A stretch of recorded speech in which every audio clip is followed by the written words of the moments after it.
the food that you eat. So make sure your company is good company and make sure your food is pure food. We should be encouraging organic farms. We should be encouraging organic gardens. We should be at the forefront of the urban homesteading movement. These are things that Muslims should be involved in. We should reject. Don't think, don't think I'm going to go to McDonald's and have a halal fish. Right? Seriously, because the whole way that McDonald's, everything about McDonald's is antithetical to our Prophet ﷺ and his sunnah. And I'm speaking openly. I don't care what anybody says. I am telling you that fast food is something that is destroying people. And we have to oppose fast food consumption. Don't drink Coca-Cola. Don't drink Pepsi Cola. Don't drink Calthar Cola. Don't drink cola. Drink water. Drink milk. Drink soy milk if you want to, but don't drink these drinks that have nothing good for you, and the way they're produced is unhealthy. We have an unsustainable consumption of plastic.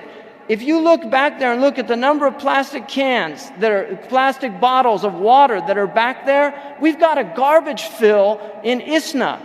Because we're drinking. This is unsustainable. It cannot be sustained. We have to find alternative approaches to the way we consume things. We have to be committed to being green, the green dean. But we have to have commitment.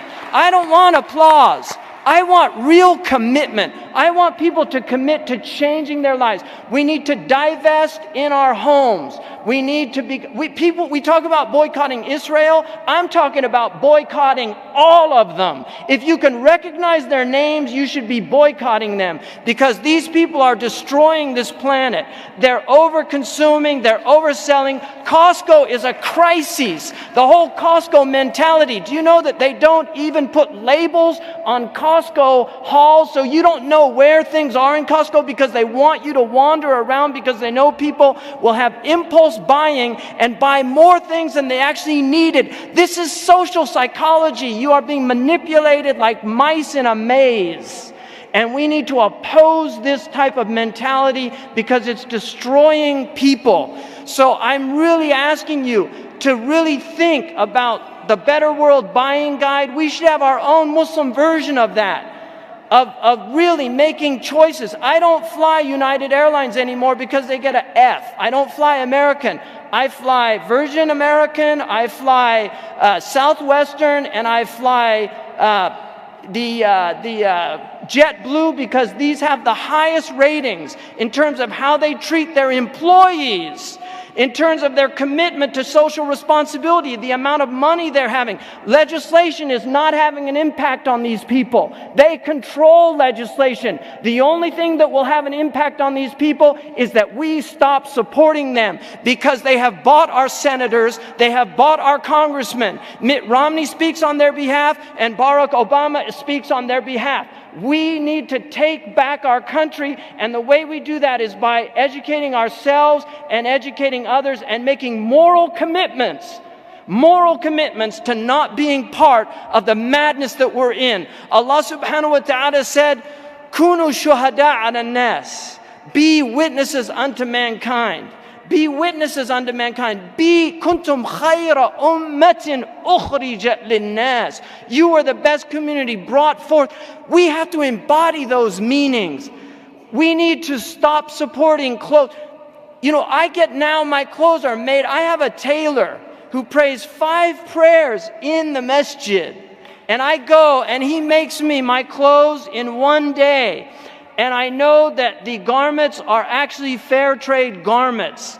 I don't want to support this system anymore, and I don't think you should want to, or you should. We need to have an exit strategy, and we can do that. There are morally committed Americans that are not Muslims that are living purer lives in terms of what they practice than most of the Muslims that I know. I know people that don't carry credit cards in their wallets because they don't believe in them. Non-Muslim peoples that are doing this, they will not carry credit cards. I met a Catholic who was so committed to the idea of not having usury. And she felt, and she actually engaged the Muslims, and she said, I was so deeply disappointed because when I found out Muslims, like the Catholics of old, before 1832, Muslims also maintained the prohibition of usury, but still, unlike the Catholics, still adhered to it. And she said, when I went to try to create a group of people that could work together to get out of the usurious system. We should have our own credit cards. We can do this. Muslims can have their own credit cards. We need to have our own banks. Banks are not easy. They're not hard to start. It's very easy to start. It's so easy to start that instead of the bank robbers, they used to rob the banks, they realized we can just start our banks. Why rob them and risk going to jail? Let's just open up our own banks and then we can rob all the people, right? This is what they did. So they actually got on the boards of the banks, right? Really, this is what's happened. So this is absolutely imperative that we really think about this. I would recommend going to moveyourmoney.org about moving out of the major banks into the smaller credit unions, local banks as a first step, because all of these major banks, they own all of the pawn shops. They own all of the usurious check cashing schemes in the poorest neighborhoods. It's the same companies. You should look at the documentary Maxed Out and see what they do. It's sinister what they do. And they destroy your credit scores because they want you to have low credit scores. So if you miss one payment, you get knocked down on your credit score because they want you to pay more interest. It's all a game. It's a scheme. And people have been really, unfortunately, they've become victims, but it's because of our lack of vigilance. It's our lack of vigilance. So this is, I really feel this is absolutely necessary that we become part of the solution and not part of the problem. But we have to do it with real moral commitment. That's the only way.